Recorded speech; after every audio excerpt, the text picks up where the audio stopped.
Du 8 au 10 avril 2025, à l'immeuble Platinium, l'Agence de régulation des télécommunications ART a lancé une importante série de réunions stratégiques avec les principaux acteurs du secteur, sous la présidence de son directeur général, le professeur Philomon Zozam, avec pour objectif de renforcer la dynamique d'amélioration de la qualité des services offertes par les opérateurs à travers les actions concrètes, coordonnées et mesurables.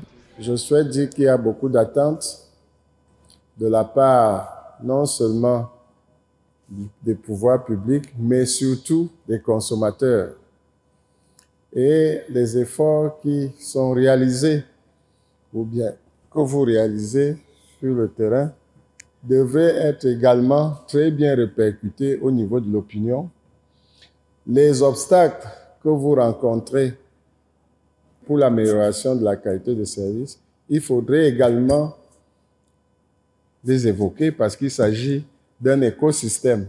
Après avoir reçu IHS Cameroun, AMN Cameroun et Nouran Wireless, c'était au tour de l'opérateur MTN ici, représenté par son directeur général Wanda Matandela, de prendre part à la séance de travail présidée par le professeur Philomon Zozam, DG de l'ART. Lors des conclaves, MTN Cameroun a présenté ses principales réalisations en 2024 pour rehausser la qualité de service ainsi que les projets et investissements engagés pour l'année 2025 avec pour enjeu central garantir sur l'ensemble du territoire national un service de qualité conforme aux attentes des consommateurs. But most importantly, some of the mitigation plans that we are putting in place. Le plus important encore, ce sont certains des plans d'atténuation que nous mettons en place pour garantir que nous améliorons la qualité des services.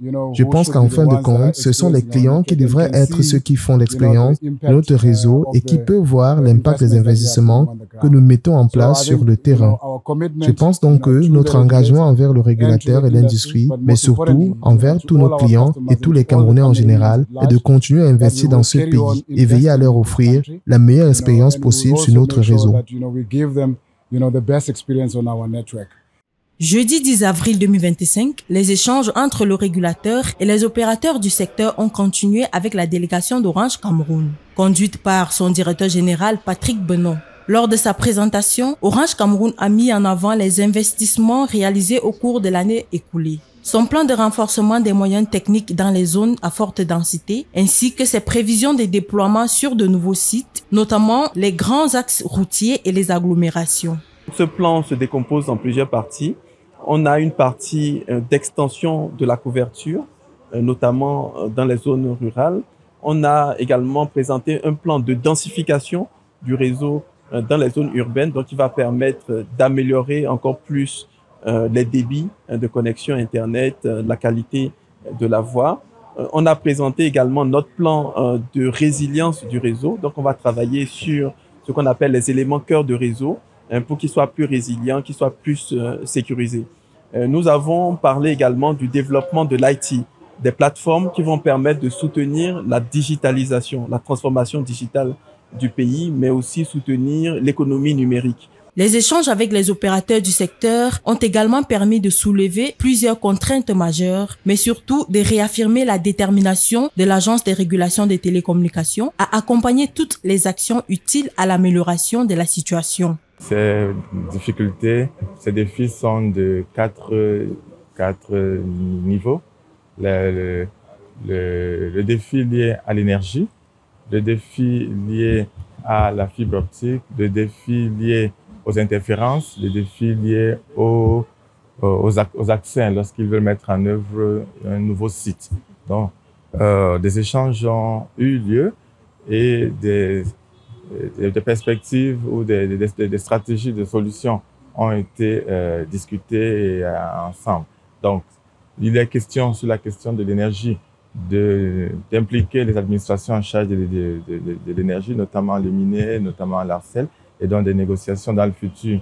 Toujours dans l'optique de donner aux Camerounais un service de qualité, les travaux se sont poursuivis à l'après-midi du jeudi 10 avril avec Camtel. Parmi les sujets majeurs, les uns aussi bien que les autres, il y avait l'épineux problème de la fibre optique. Camtel, comme vous le savez, est cet opérateur qui porte une infrastructure importante, la fibre optique. La fibre optique est, n'est-ce pas, un moyen de communication à travers lequel les autres opérateurs prennent, n'est-ce pas, des capacités pour pouvoir véhiculer leur communication. Donc, sans la fibre optique, nous ne pouvons pas véritablement atteindre les objectifs de la qualité de service. C'est pourquoi, aujourd'hui, nous avions beaucoup discuté avec Amtel, qui nous a présenté son plan d'investissement de 2025 en mettant en exergue, n'est-ce pas, les attentes par rapport à la fibre optique. Pour finir, le directeur général de l'ART a rappelé les attentes croissantes des utilisateurs et la nécessité pour les opérateurs de redoubler d'efforts pour garantir la qualité des services aux Camerounais.